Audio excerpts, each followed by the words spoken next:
Yesterday, due to the interruption of the internet, therefore,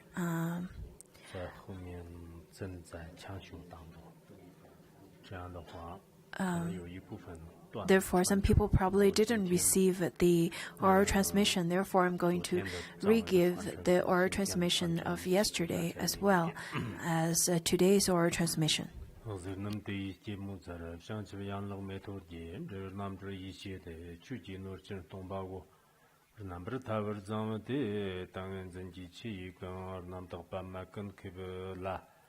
Telan chirwa chima med ngoshi te yirjomba te thaba chimbo lana med kalo jiro shanchib sem lam njiwa yan laga jada te janam sanam da khwishir zombo gyachogo samba gewa te tak kunan chiyud ngosashi te tak tam chumur dan rapto jirwa churtun ba yonda Nandan te nandan tagnar nida chenante yongsu nguwa shanchib shir marna sangtan jinam te ensuwa tagpe kanda tang te tag sapa ishi te tagda tupsam nyambarja te tag zainab dartsir te namdar kawa tongwa yan samba namdag chiyin te puji karwa tsicham so yonda na jar nam chomne nyomo janam chomne na te tag huawo mapamba Dudja takjang rapta tar shanchib kirinkur jamtsana jang samjin steva stonmuda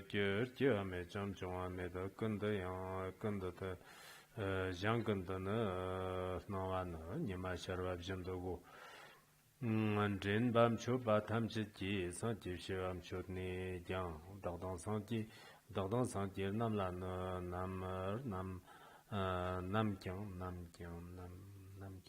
namgyang nepar yong mabshida jirtar sem chana pambara yang sangje yang nam shod muda je namkar tawara yang nama jir semchin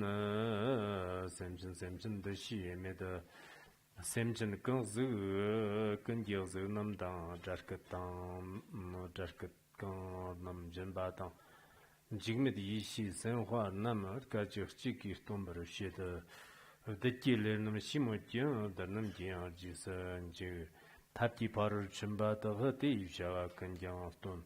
Rjim chutir nam semba semchen yongsur mambivshir gawa tang năm navarnger. Udagni shivr rapta aston sarnam rapta tsugban kari chukbar kanton de semchen takbar da shiba martakban rapta aston semchen shiwa aston năm tian yarchik da năm ruindagni. Semchen kimda zanshi te tamchid shanchib shirkmogo shingagdang rigba jiyo dang zognir namdang mambo dang zognir namba mambo dang tamchid diyang parur shin semchen tamchid detub shida jiktin yamtsin jirni ba detak ganda rabshung me khtawa tatat jirwa yi semchen namna yongsa njir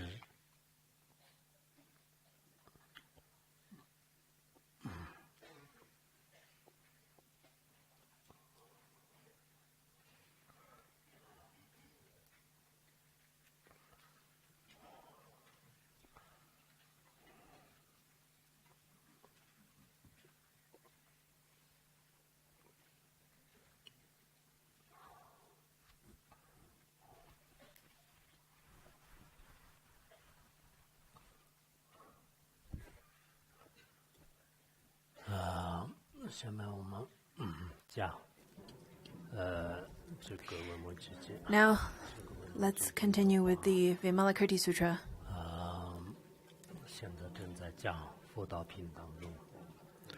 Now we are on the 8th chapter.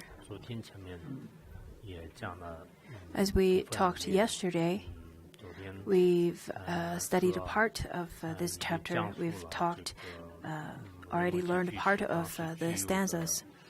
Also learned about the retinues and provisions of Vimalakirti.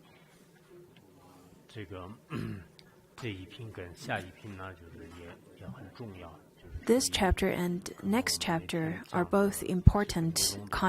Both has important content.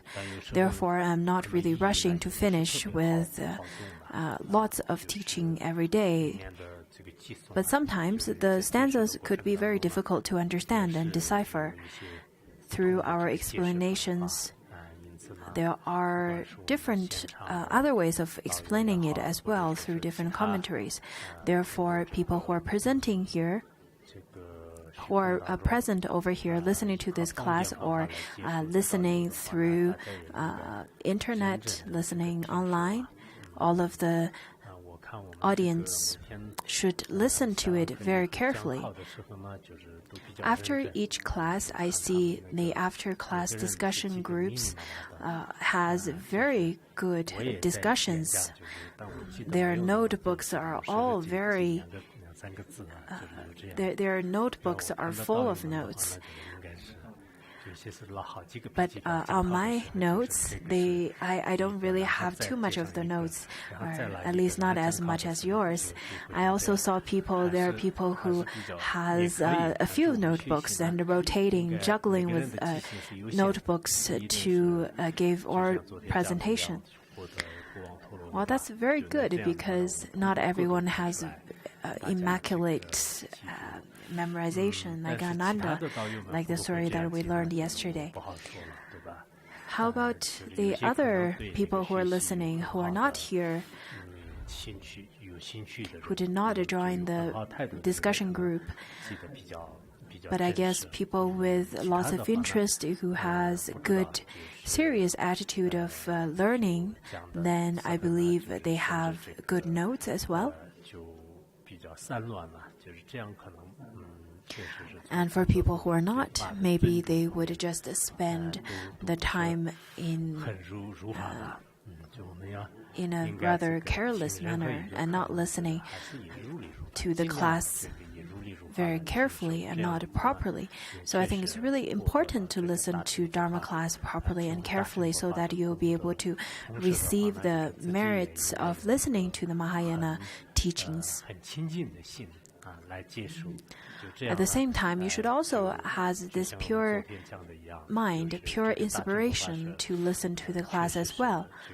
As we said yesterday, Mahayana class is really important. The teachings given in the teachings of Mahayana could generate lots of merit. Even just a single sentence of a Mahayana class, Mahayana lessons could bring you lots of merit. Therefore, with respect, with the proper attitude, receive the teachings of this sutra.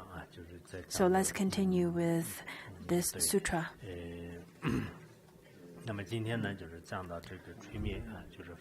Today we're at the section where we're going to talk about demolishing the bandits of the afflictions. He is courageous and invincible. Subjugating the 4 types of Maras, the banner of his victory is erected at the place of enlightenment. So as bodhisattvas, he has so many different provisions and retinues. What does he do with all those things? The things that he could do is to use all of those to demolish and to subjugate the maras and afflictions, to surpass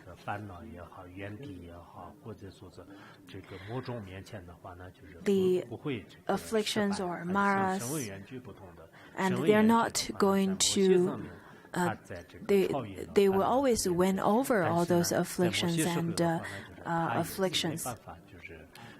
The Shravakas and Pratika Buddhas, they do also surpass and could win over all the afflictions and Maras at certain times, at most of the times, but other times they are mostly abiding in this peaceful state. So in that sense, they're different than the Mahayana practitioners, the Mahayana bodhisattvas. So for the bodhisattva, he subjugates the 4 types of maras. the Maras of Skandhas and so on, as we talked earlier. And then he would set up the banner of a victory and set up a pure place for people to practice for the place of enlightenment. First of all, to demolish all the afflictions from its root, and then to subjugate all the Maras. Before they may be Maras, may be different evil spirits to begin with, but with the power of the mantras and with the miraculous powers of different previous masters, they could transform themselves into protectors, for example, because although maybe their forms did not change, their mind has already changed. Therefore, for a group of the Maras, they can be then liberated into the Pure Land, and in the other way, they could also be subjugated and then become the protector of the Dharma. So there are different types of the outcome. So after subjugating the 4 types of Mara, then you can have really successful practice. As I think I told you many times, when Pongso Rinpoche went to the Vajra seat, he recited the King of Aspiration prayer, where it says that, may I purify the power of karma, destroy the power of harmful emotions, render negativity utterly powerless, and perfect the power of good actions. So I think for practitioners, it's really important to practice and chant the whole King of Aspiration prayer. But if you don't have enough time, at least you should practice or chant this stanza. At first, to purify the power of karma, and then destroy the harmful emotions, and then render the negativities utterly powerless. So at the end, you can perfect the power of good actions. So with such kind of aspiration, we should conduct our practice. And when we talk about Maras, we're talking about the Maras of our mind.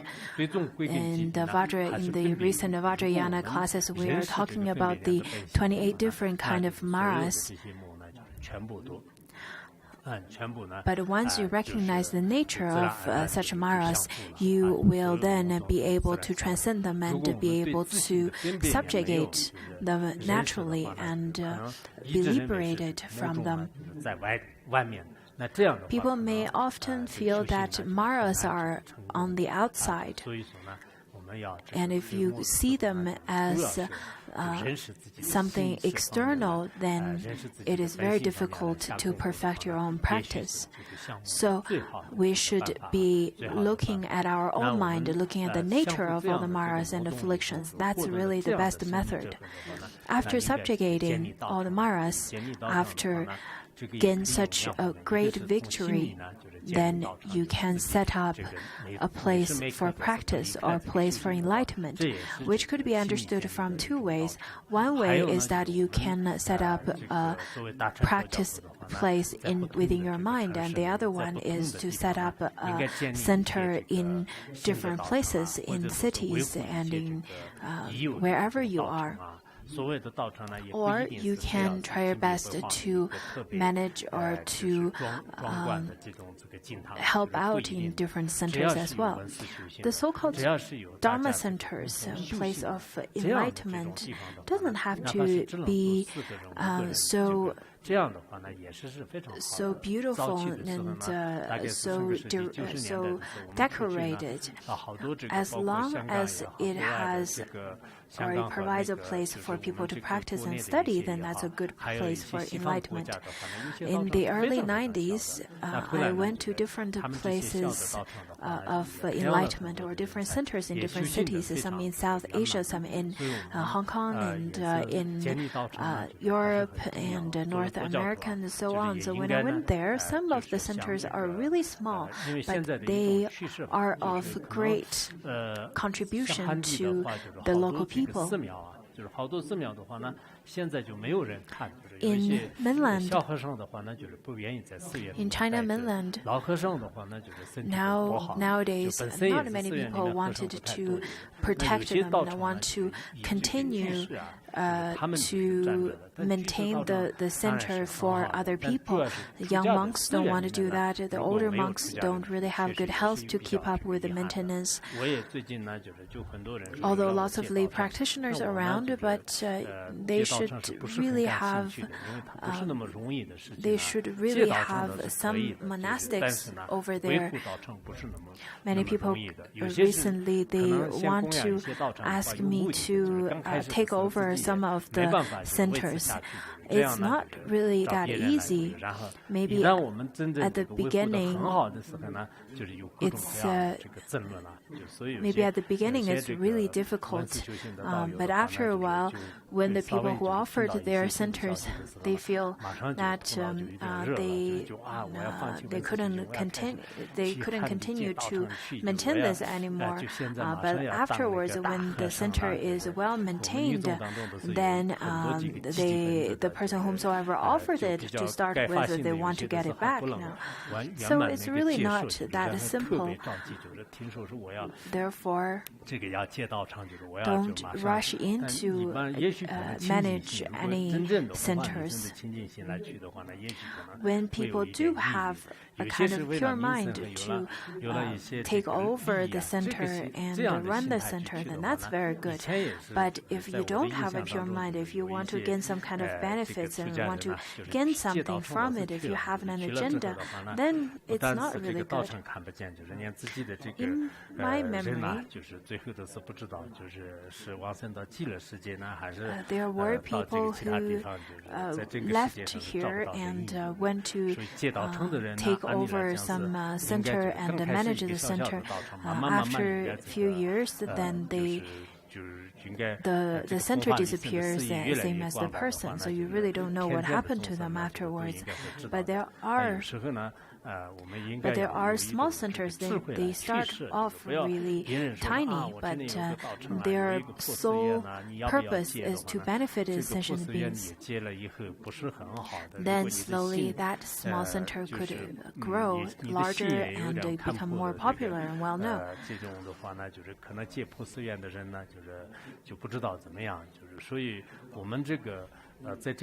So my point is, there are people who went out to take over some centers, to manage some centers. I think they're not bad. They're rather really good. They have a good devotion. They have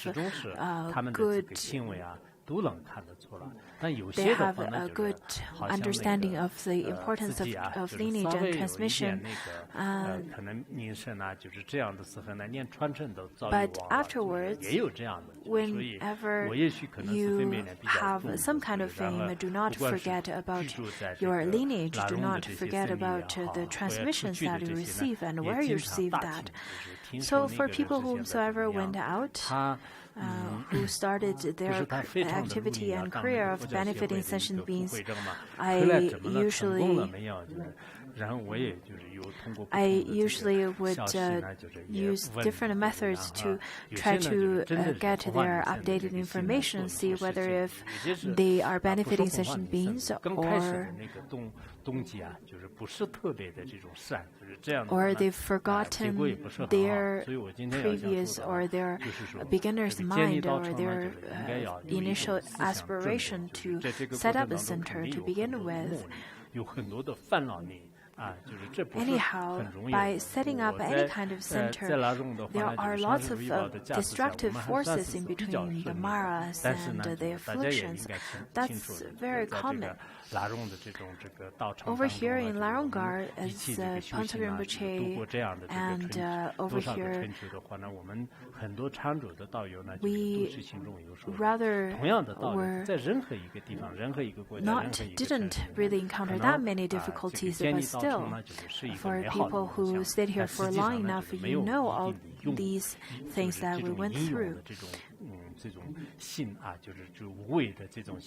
It is good to have the aspiration to build centers, but it's really not that easy. You have to have a fearless mind to be able to accomplish such kind of a Dharma activity. So you have to be very perseverance, and you have this very sturdy mind of benefiting others. Then you may be able to perfect your center and may be able to succeed in such a thing. And then next it says that although he understands that there is no generation, no extinction, he is born so to manifest the Dharma to others. He manifests in all the countries with none in all the countries and pure lands with none invisible as plain as the sun. Everyone can see the activity of a bodhisattva, just like the sun. That shows how the bodhisattva activity, or the expansion of bodhisattva's activity. The bodhisattvas understand the emptiness and they realize the emptiness, and therefore they know that there is no generation, therefore there is no extinction. But sentient beings, because of their ignorance, they don't understand that. Therefore, in front of all the sentient beings, the bodhisattvas has to manifest in such a way that there is generation, there is extinction. Just as whenever we praise the activity or the merits of Bodhisattva, of Avalokiteshvara, where it says that though he sees that in all phenomena there is no coming and going, he strives solely for the sake of beings.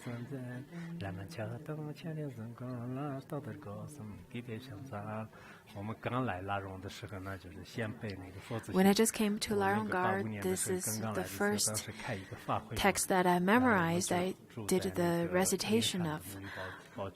When I was here back in 1985, we set up a big tent on one side of the mountains of the valley.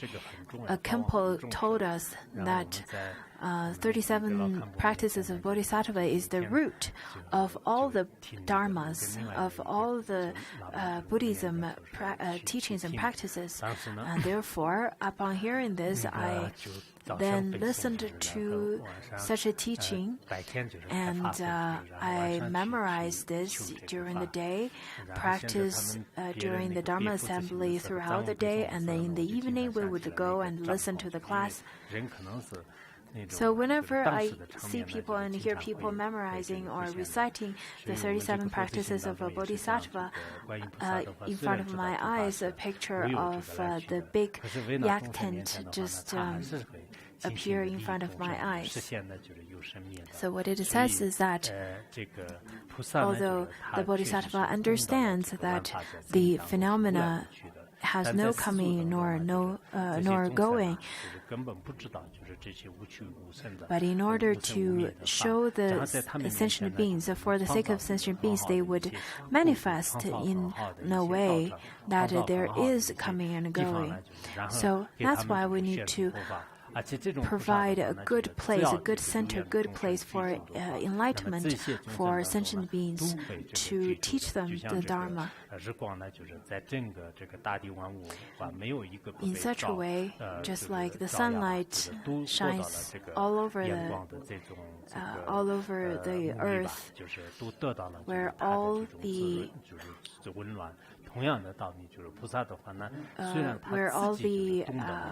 whole world would receive the sunlight.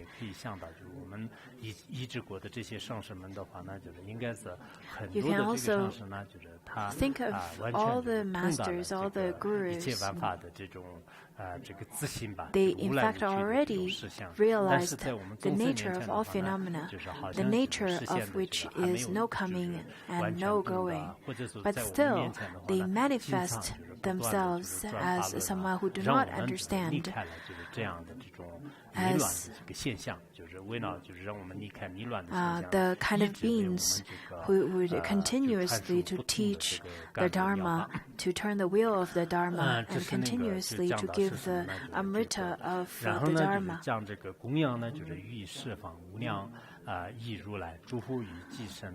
And then he makes offering to the immeasurable kotis of Tathagata throughout the 10 directions without having any thought of discriminating between the Buddhas and himself. In fact, all the bodhisattvas, Vimalakirti, who's saying this at this moment, he says that he is making such manifestation of making offering to the immeasurable kotis of Tathagatas throughout the 10 directions. Kotis over here doesn't really mean billions or doesn't have a specific number. It means that it's immeasurable, making the offering of body, speech, and mind, making the materialistic offering as well as the imaginative offering. But understanding that making such offering, there is no one offering, there's no one receiving, and there's no such action of offering. So in the emptiness, there is no difference between the Tathagata and the person who's making an offering. In fact, in the Sutrayana teachings, where we hear something that's like saying that there is no discrimination between Buddhas and himself is rather quite rare. Usually when we do visualization practices, when we visualize the deities or Guru Yoga, we visualize the deity that's in front, or when we visualize the deity would dissolve into our mind. In fact, the Pure Land and the Bodhisattvas, or deities that we visualize, those are no other than the mind, miraculous, or that's no other than the power of the mind, the manifestation of the mind. Therefore, whenever we practice the generation stage, we would visualize how everything appears in front of us and then dissolve into our own mind, and then the mind, and then the deity is no other than yourself. In fact, that's the truth of all phenomena. It is important for the deity to appear, and then it is important for the merging of self and deity as well.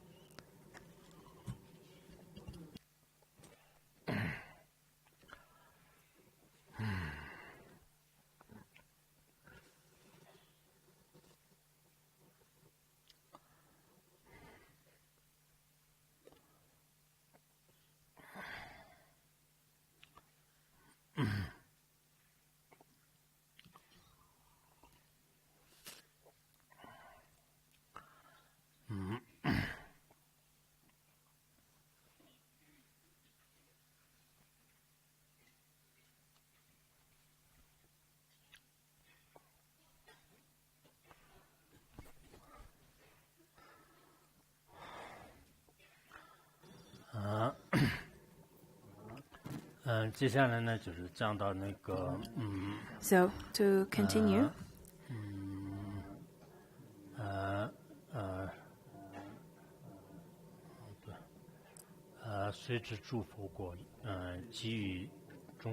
although he understands that the Buddha lands and sentient beings are empty, he always practices purifying his land, teaching the host of beings.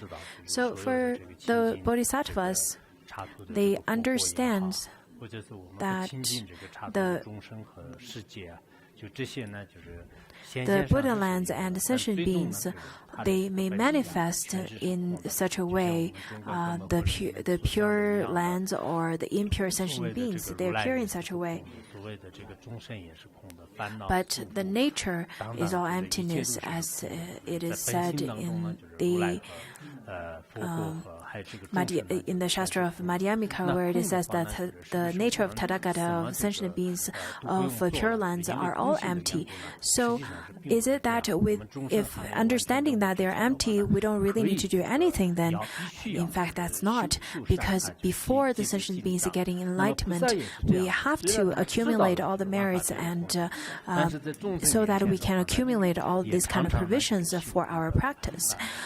But for over here, it says for bodhisattvas, they would also appear and manifest themselves in such a way to teach all sentient beings and lead them to the pure land of Sukhavati, of the Pure Land. Otherwise, the sentient beings in this manifested world, on the relative level, they still suffer in this mundane world. In fact, this in the stanzas, as we can see, the first half of the sentence talks about the emptiness, the wisdom of emptiness, and then the second half it talks about the methods, the wisdom of methods. So, from the wisdom of emptiness, it talks about how the bodhisattvas, they have the wisdom of emptiness, therefore they do not abide in samsara, and because they have the wisdom of methods, therefore, or skillful means, therefore they do not abide in nirvana. In terms of Vajrayana, everything is empty. But is it that in Vajrayana that we deny the importance of accumulating merits? That's not true, because if you remember the story of the monk Mahayana, where because he talked so much about emptiness, everyone in Tibet at that time stopped even doing meritorious actions such as making lamp offerings. So in the nature of all phenomena, the nature of such is no going, no coming. But does it mean that in our mundane life we do not repent, we do not make offerings then? No, that's really not wise to do that. Because when we say emptiness, we don't mean that everything is empty in our mundane life. In the nature, yes, they're empty, but in the morning we still need to get up and eat and wash our face, and in the evening we still go to bed and go to sleep. So if you say that everything is empty, can you skip all of that? Can you skip all your sleep? So my point is that if you have not realized the nature yet, if you still experience this mundane world in such a way that is solid, then do not say that everything is empty, therefore it's not necessary to do that. That is not the proper way of learning the Dharma. As over here it says that in Vimalakirti's verse, he says that although he understands the Buddha lands and sentient beings are empty, he still practices purifying his lands, teaching the wholesome beings. The next verse, the various categories of sentient beings, their forms, sounds, and deportments, the bodhisattvas with power of fearlessness can simultaneously manifest them all. In our world, there are different levels or different types of sentient beings. So there are animals and there are people, there are even within the people category, there are people of different ethnics. And despite the ethnics, the people, there are beautiful people, there are people who are rather not that pleasant to look at. In the animal realm, the animals have their own language, And people have different language. Even within a small valley around the Markham, where there Burkham, where there are different valleys around, and every different valley has their own language. So there are different sounds and different ways of communications, and different people have different departments and different habits, different culture, and different backgrounds, and so on. But for a bodhisattva who is fearless, who's not scared of anything, the bodhisattva can simultaneously at once manifest within all of them, within the various categories of sentient beings, and appear in front of them. People usually have a comfort zone. They only want to be with people who they like, who they feel comfortable with, and once people transcend such kind of comfort zone, then they feel uncomfortable. And people tend to also have very habitual patterns of feelings as well. If one really enjoys to go to a kind of community or kind of place where it is really luxurious, and if one's really used to it, then they don't really want to get to the poor place anymore. But bodhisattvas are not like that at all. They are comfortable in any kind of situation.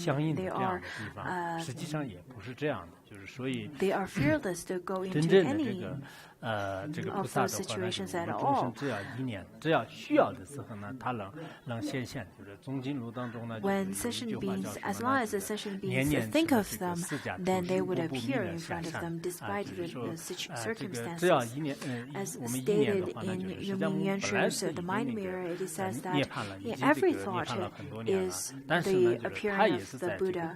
In every step sees the descending of Maitreya. Buddha may appear passed into nirvana for many years ago, but as long as you think of him, he would appear himself in front of you. And in every step that sees the descending of Maitreya, because Maitreya Buddha has not really descended yet, but once you think of him, then he would appear himself as well. It is with the obscuration of karma that we recognize not the truth in plain sight.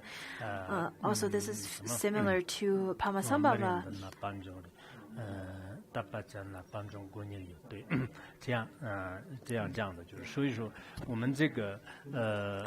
Where he said that whomsoever thinks of him, he would appear in front of them.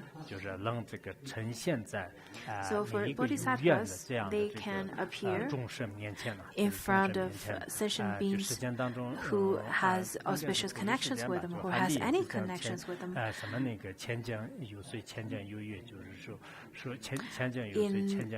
In mainland, there's also the saying says that 1,000 rivers has a reflection of 1,000 moons. Just like that, the bodhisattvas would appear anywhere, like the reflections of the moon in different rivers. So as long as there's a river to reflect, as long as the sentient beings are calling the bodhisattvas based on their aspiration, they will appear in front of the person who's requesting. So, in different circumstances, in different groups,